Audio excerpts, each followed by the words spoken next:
Alfred, you must be pretty happy. We probably mentioned Sequoia's name, or people were mentioning Sequoia's name for the last hour or two consistently. Well, yeah, thank you for that. You guys seem to be doing something right. Really quickly, bubble heat index, high, low. What's the question? Yeah, is shit overvalued, I guess? Your valuation's too high. I think you could say yes, you could say no.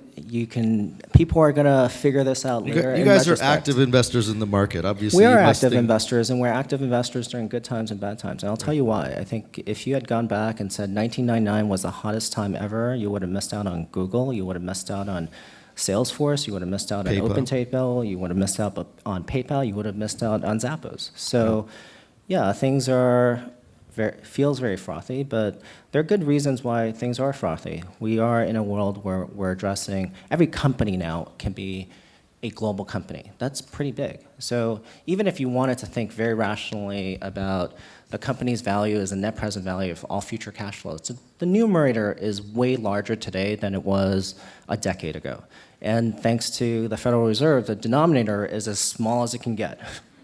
So you're basically suggesting that because of Facebook, Google, Alibaba, Xiaomi, Tencent, etc., the upside is tremendous. And because interest rates are low, what the hell else are you going to invest in? That's partly true. So for those who don't know, sorry if my mic's going in and out here. For those who don't know, Alfred has had a background as an operator as well as an investor. If someone has a new mic with a battery, this might be dying. Thanks. Great, we'll trade that one out and we'll use these. So Alfred, along with Tony Hsieh, was one of the operators at Zappos for quite some period of time. You grew that business to $1 billion company, or at least pretty close. Yeah, we sold to Amazon, and I think when I left, the gross revenues were about 1.6 billion. And so you have an operator background. I think this one's working. We're okay. And how do you think that informs your investment thesis? And perhaps even more particularly, you have expertise in customer service from Zappos. Well, I think there are a few things. I think the operator VC is an overblown term today. I think a lot of people are claiming their operating roles, et cetera, and that's fine. I think even then, if you were talking to an entrepreneur, you should play to your strengths. And what do you know deeply more than anybody else? I think that's what helps you win the deals. And then for me, in terms of selection and in terms of whether, what right size, number of companies, et cetera, each of our partners only make 1 to 2 investments a year. So we think about it very easily in this respect. What's the 1 or 2 founders we want to work with a year? That's it. And why? But I mean, to Michael's point, I guess you guys would be at least very specifically saying your value add is big, or at least differentiated from others. I think our value add is basically we work with 1 or 2 founders a year and 1 or 2 companies a year, and that gives us a lot of time to think about their company and help them company build. There are only 2 aspects in my mind at Sequoia. We sort of do a selection process, we figure out who we want to work with, and then we help them build their company, and that's it. But I think the other part of that is also you guys are, you do a lot of investments, right? I mean, Sequoia is an organization, I've at least heard perhaps that there are a lot more seed investments with Sequoia Capital behind it than maybe are just the positions you guys are taking as board members. I think you're referring to our Scouts program. Scouts program, that's correct. I think what we found with our Scouts program is that our CEOs get approached all the time by other founders for advice. And we found that was a useful way for those CEOs to sort of find interesting companies, and they don't necessarily have the liquidity to invest, and therefore we're helping them sort of get into the angel community as well as sort of help us source companies. And in fact, I was actually a scout when I was at Zappos, so it worked out. It works pretty well for both of us. I think Sequoia is also sort of known as maybe, a Series A or B investor, but you guys also invest very early in a lot of companies as well. So you're not Yeah, waiting to see big traction. You're getting in as early as possible. in a lot of cases. we invest from $0 in with people we have known or like, and put them in our offices, to seed, to Series A and B in our venture business, and then we have a growth fund that follows that. And look, we have operations around the world. It's like kind of cliche to talk about international, but we started our operations in China, for example, a decade ago, and then India soon afterwards. And in terms of investing, we have the same sort of mindset. We partner with founders, and that means we believe the best way to invest globally is to have local partners on the ground, to partner with them. And you guys have done not just China and India, but also investors Israel. in Southeast Asia, in Israel, Southeast, yeah. and even other parts of Europe as well. Yeah, Don't seem to be small amounts. Europe not maybe as Oh, I bullish? think we get to Europe fairly often from the U.S. office as well as the Israel office. What do you think are interesting places to put money in terms of industries or verticals? Do you guys feel there are, I hate new that tech question. areas? What? I hate that question. You hate that question. What's hot? What's sexy? Anything that's hot, we tend not to invest in. Right. Okay. Fair enough. Look, I mean, if I would do a poor job if I told you all the things I'm looking You're at. like, I'm not giving away my advantages, damn it. Or I can give you the generic answer. Mobile is such a big category. There's 6 billion, mobile users, and SaaS. There's $1 trillion of on-prem software moving to the Awesome. cloud, and Great. next generation data center to support the cloud. You want me to keep going? I guess my point being that probably not from an investing in a sexy perspective, but understanding a domain vertical and having something to offer, Yeah. you might be able to focus more on SaaS or more on commerce, given a background in those areas.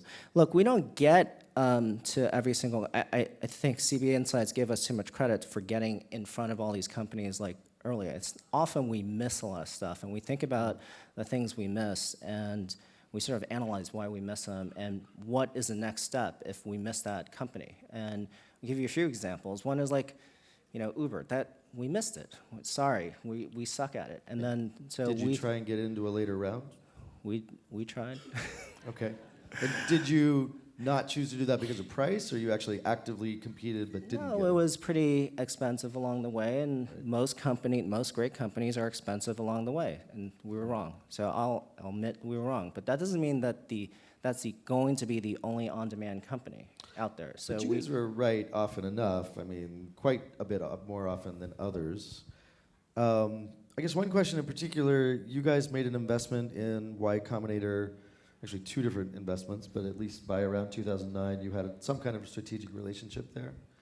And then subsequently were able to invest in several of the YC successes, Airbnb at the very least. We were very fortunate to partner with PG and Jessica, and we think that's been a great relationship with us. And so yeah, But you're getting not currently in that same partnership or relationship now, or at least other folks also tried that. No, I think we still have a very good partnership with them. Okay. So maybe you didn't feel the need to continue investing to get that access. You guys were still winning on brand in terms of getting their attention. I think they're doing a great job, and they didn't necessarily need us anymore. Understood. So what's your overall point of view on the incubator micro VC market? Do you guys, I know we've done a few deals together. I think you guys do a lot with Felicis and others. I think the incubator seed model has been great for entrepreneurship, and I think it allows for entrepreneurs to try new things, to get a company up and started, and pivot a few times before they come to get their Series A. Do you care about branding? Do you care whether a company comes through 500 or YC or AngelPad or Techstars? Not really. Not really. Not even YC? Not really. I think it's more important that they come prepared. Okay, so just training, not selection. No, selection. You're not saving any time by just looking at 500 or YC branded companies. I think there are a lot of them, so you can waste a lot of time looking at all of them Right. as well. So you have to sort of process. There are a lot more companies today, and so part of the selection process is to figure out ways to select faster. Do you guys care about demo days? We go to most of them. It's Okay. part of the selection process. Do you feel We like get a- that's already too late, or that you should have already been in those companies by demo day? We would like to. So you've had your. Sorry if I'm getting this wrong. You're an investor in Airbnb and House? Sequoia is an investor in Sequoia's an Airbnb. investor in those. I just happen to be fortunate enough to represent Sequoia on the board. How much time do you spend with your existing investments versus looking at new ones? I think it cycles through. I'd say on average half and half. There was a time when I spent a lot of time at each of those companies, and then I think we spend as much time as the founder wants us to be there. And sometimes it's a day a week, and sometimes it's every single quarter come by for a board meeting. How many boards are you on, and how many of those do you consider to be active that you're weekly involved with? I'm on 10 boards. 10 boards? Yep.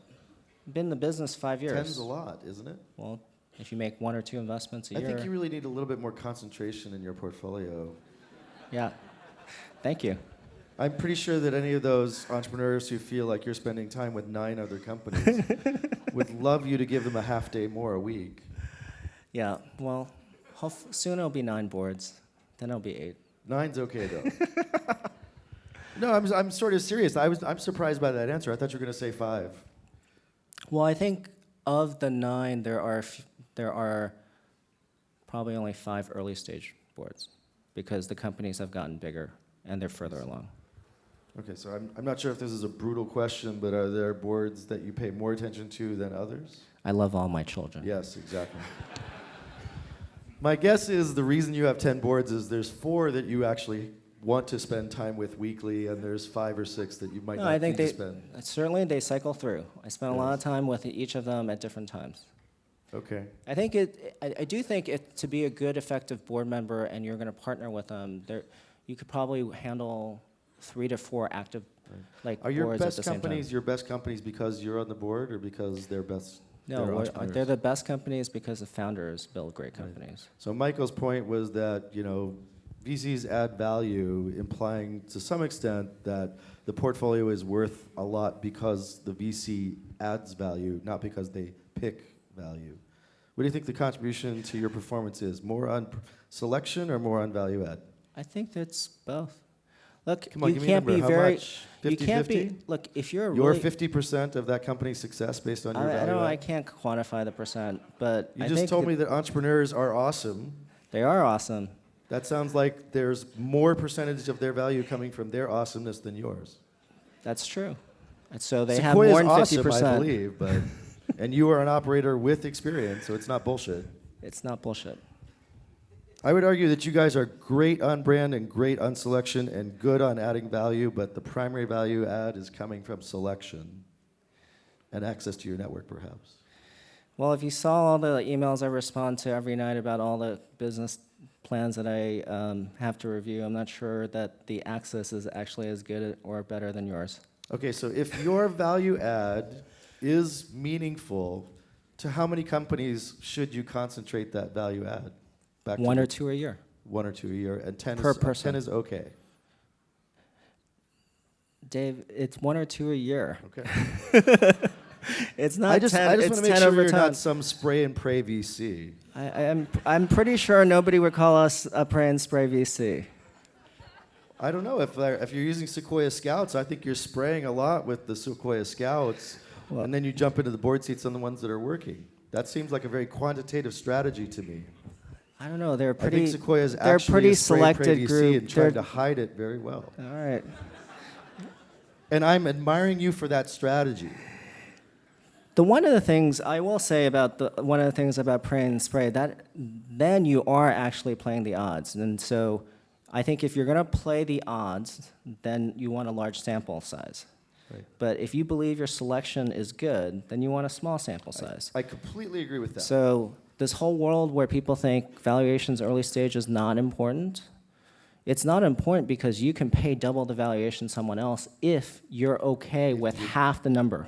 Right, exactly. And so high valuation times favor people who are good at selection.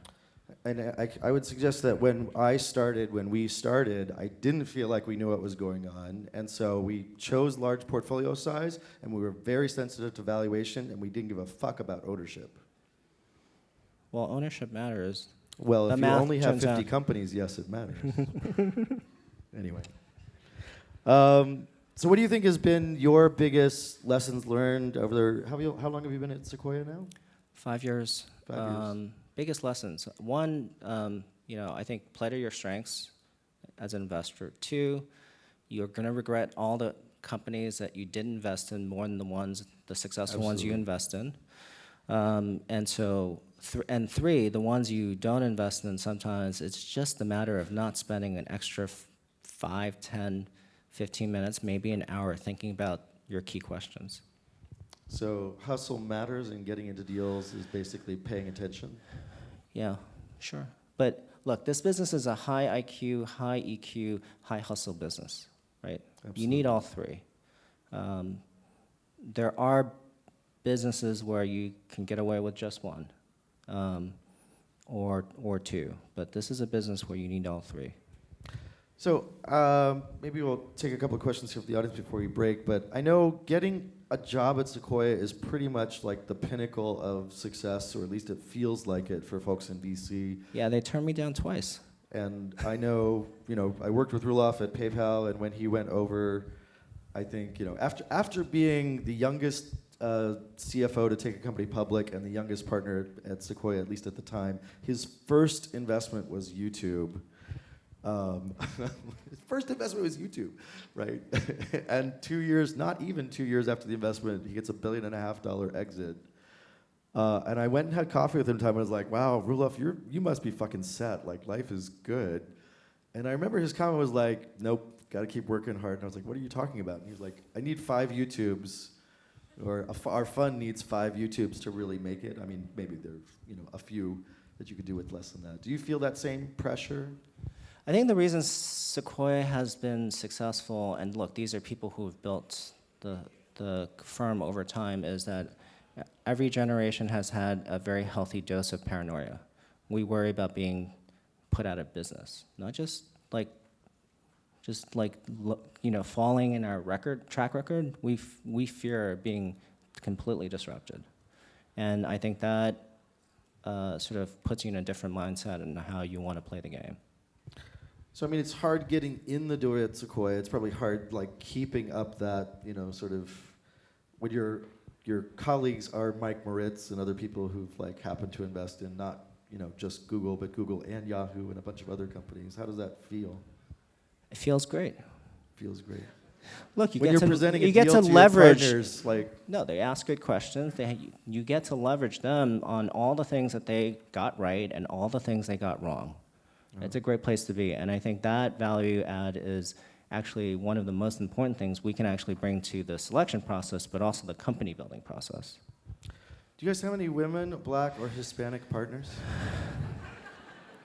I think Serious question. I think our track record on that front is appalling, and I'm not going to apologize for that. We suck. And then we can What are you make gonna all do to these change that? caveats about Do you care to change that? Do you think Of course it we makes a care. difference? We are always looking for new partners. We don't hire very often, but we want a female partner. We do. At least one.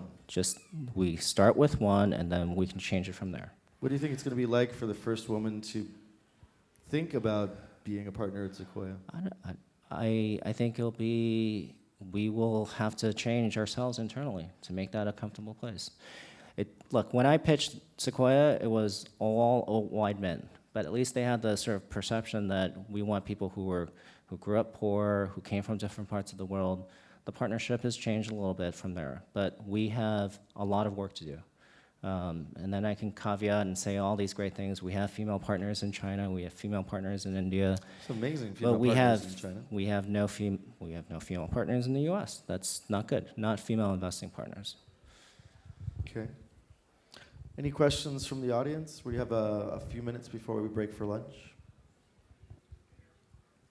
This is Sequoia. This is your chance to shine. Or not.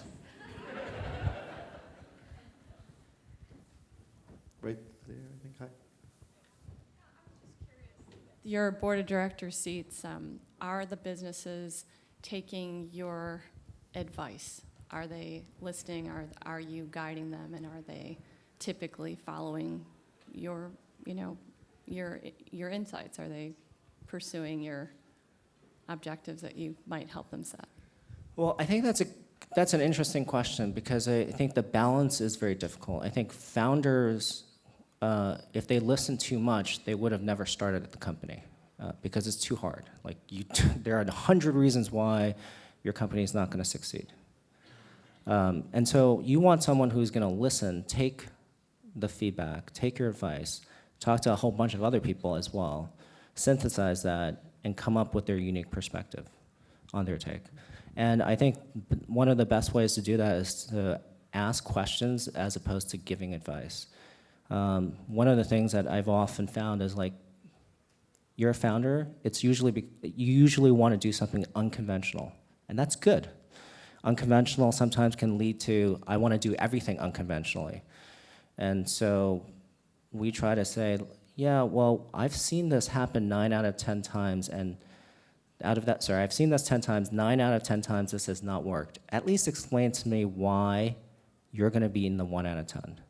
And at least explain to me why this is so important you should spend all this time figuring that problem out. And that's a general framework for the actual question you would ask. I think we're probably going to be out of time here for just a second. I just wanted to comment that, Alfred, I've probably known you at least for 5 or 6 years, at least when you were at Zappos with Tony Hsieh. And I knew Roelof for a good bit before he jumped into Sequoia. I think you guys have a tough reputation, but you also probably back it up. I guess there's a comment from somebody like, it's not bragging if you back it up. What do you guys think you need to do to keep that standard high in the future? Are you who's responsible for hiring the next set of partners at Sequoia? Are you one of those people? All the partners are. We all are. Okay. And we're going to have to change that. I mean, the standard's very high. You guys are obviously the gold standard of the industry. Look, I think the diversity problem is always most painful to have the conversation. And so it's great that we're having the conversation and highlighting it, and things will change. So I promise you that we're working very hard to fix that problem.